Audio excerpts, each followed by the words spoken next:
Alright guys, today we're helping a family member change out a weak flushing toilet for a newer one or a better one. This is my first time changing a toilet out 100% by myself, so if I can do it, you can do it. Let's get started. Alright, so one of the first things you're going to want to do is take measurements. How many measurements you take will vary based on your situation, but in our case, we got plenty of room from the front and both sides, but we do have a shelf that we're going to have to keep it under. That's about 32 inches high, and we're also going to have to take into consideration the rough end. We want to make sure when we're picking out our toilet, we don't buy the wrong size. So take those measurements and have them with you when you go to the store to buy your new toilet. Now, when you get to the store, you're going to be surprised that there are all kinds, shapes, and sizes of toilets. There's round bowls, elongated bowls, chair height, standard height, handles on the top, on the side, on the front. There's different flushing power. So it's best to go ahead and figure all this out before you get to the store. That way it'll save you some time. We went with this Mansfield round bowl because it does save some room in a small bathroom. Elongated bowls are usually more comfortable. And then we also went with standard height because the family member is short. The flush power, even at the lowest specs in the store, were much more powerful than the one she had. And we went with a handle on the side because that's what she's used to. Alright, in my case, in order to get this toilet out of here, I first had to remove this cabinet or the shelving that's above the toilet. In order to do that, I had to use a Phillips head screwdriver as well as an Allen wrench.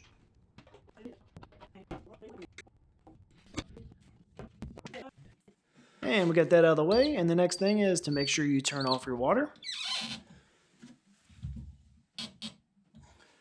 Now we want to flush the toilet to get as much of the water out of the tank as possible. If you're moving this toilet in one piece, it doesn't matter if there's a little bit in there, but if you're going to move it in sections, which makes it easier to move, you'll want to make sure you sponge out any excess water that's in the tank.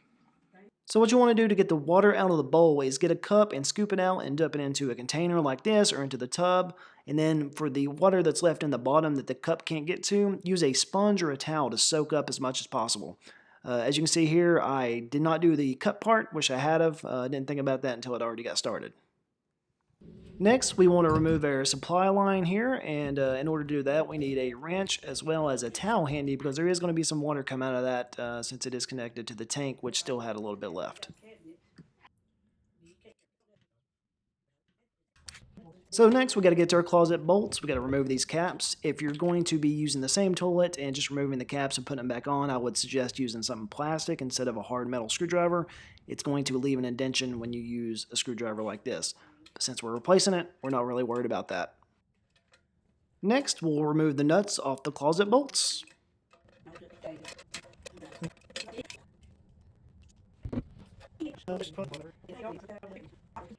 Now that you've done that, to loosen it up, just give it a smack on each side and it should loosen it up.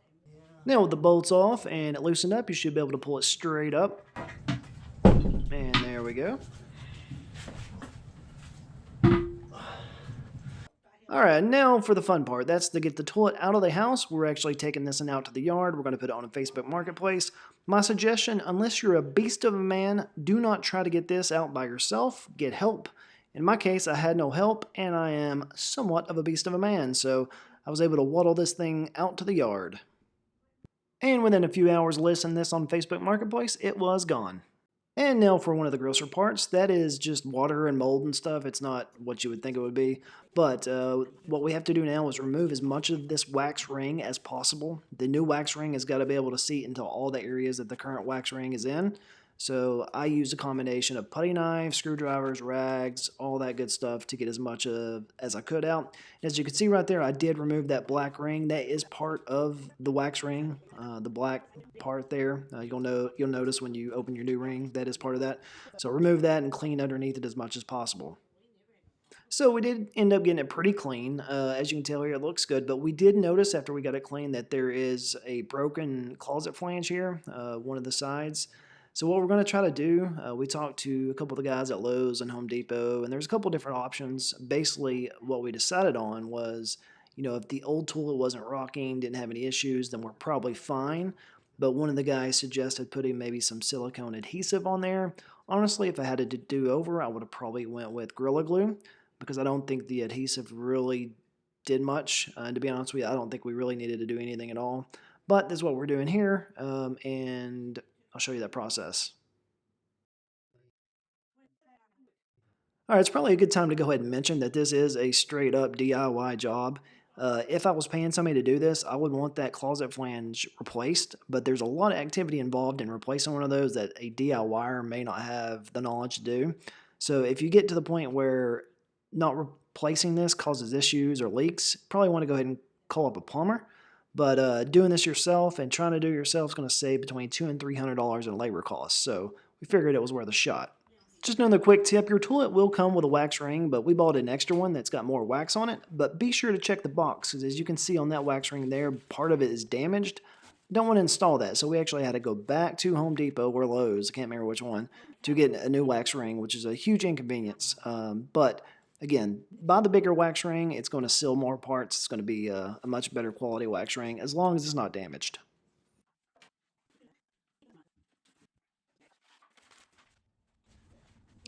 And now finally we're at the step where we got to set the toilet. The key here is to press straight down. Of course you got to line up your closet flange bolts there. But once you get it on there, press straight down. Do not rock side to side because that's going to break your wax seal. So you're just going straight down with it. Do I need to take the screw and move it for you?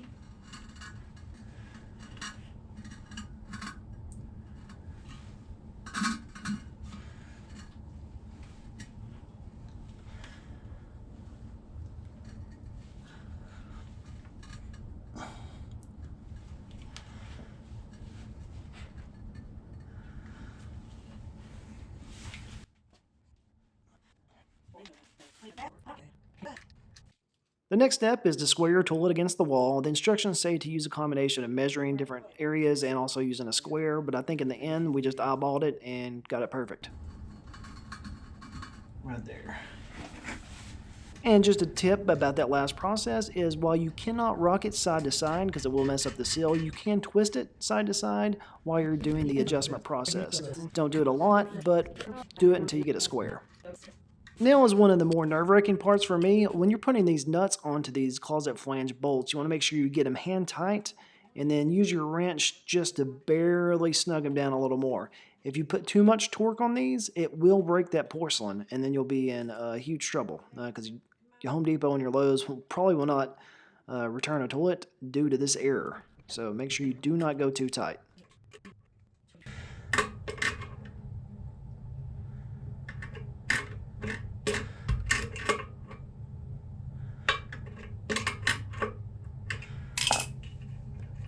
Now it's time to install the tank. The items you'll be working with are the tank, 3 rubber-headed smart fasten bolts, the gasket, a coupling, and wing nylon nuts. To start off, go ahead and put the gasket on the bottom and feed the bolts through the holes.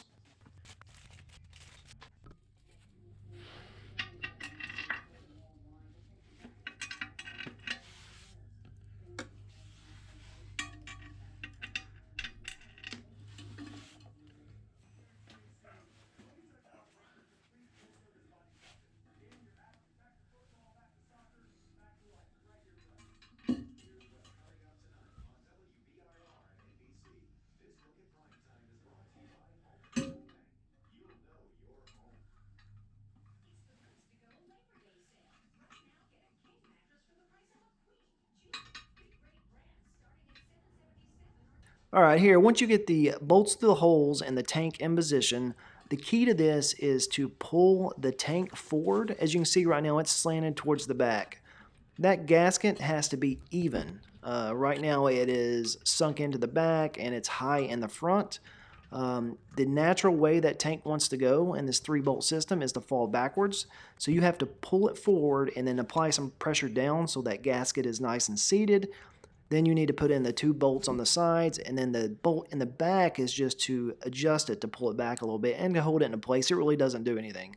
But in my case, I tightened all 3 down about the same, so it pulled it towards the back way too much, and you're about to find out that will cause problems. So at this point, I think I got the tank on correctly, but I am missing a water supply line, so I'm going to have to go back out to the yard and take it off the toilet that we just removed. So make sure that once you're removing your old toilet, go ahead and take your supply line off and leave it in there because you're going to reuse it. Honestly, with the way that the water was coming out black, where where the compression gasket or O-ring had dissolved some, it would probably been best to go ahead and change this out. But for now, we're going to go ahead and reuse it. see how any leaks here.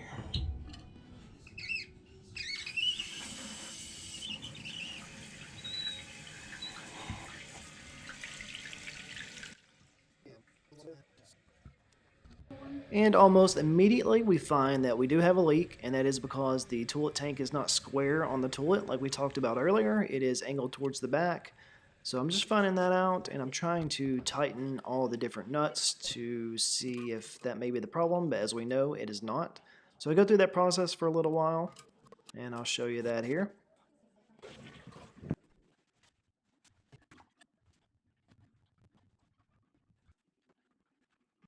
So what I ended up having to do was drain the tank completely and then readjust that tank so it was square, then retighten all the bolts and the nuts, and yeah, I filled the water back up and there was no leaks with that problem. This whole process took me about 45 minutes, so if you know this going into it, it will save you a lot of time, so good luck.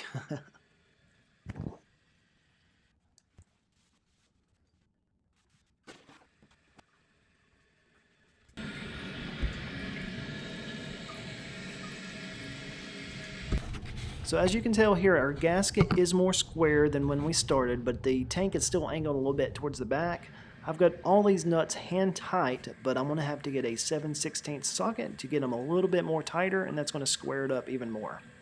I didn't get any footage of tightening the nuts with the socket, but once I did that, I was able to kind of readjust and apply some pressure to the top of the tank to get everything perfectly square. And once I got this done, there were no leaks.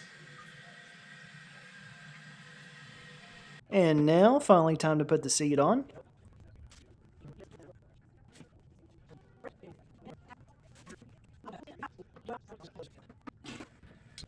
So once you finally get everything installed, you want to check for leaks. You want to check around those nuts and those bolts on the tank that we were having issues with. And you also want to check around the base of the toilet to make sure the wax seal is sealed properly. And the best way to check for leaks is to just flush the toilet 5 to 10 times. Maybe put a paper towel down to see if it's getting wet around the base of the bowl there. Or just keep an eye on it. I would kind of hang out for maybe 5 to 10 minutes while you're flushing and just see if you see any leaks, because you don't want to get out of there and then later on find there are leaks. So now on to the final step, which is to cut down the closet flange bolts so that we can put the caps on. As you can see, I started off with a hacksaw blade, but this process took a lot longer than I thought. It was about 10 minutes to get this cut done, and I realized right near the end that I'd cut it too long. The cap would not go on, so I went to the Big Daddy next.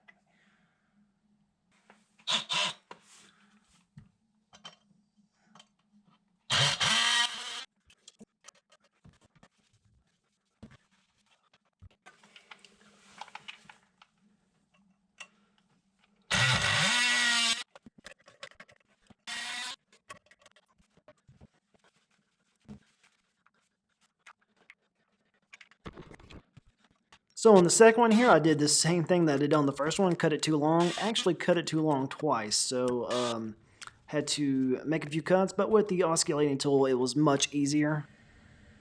And this is the final product. I appreciate you stopping by and watching, and if you liked it, please hit the like button below.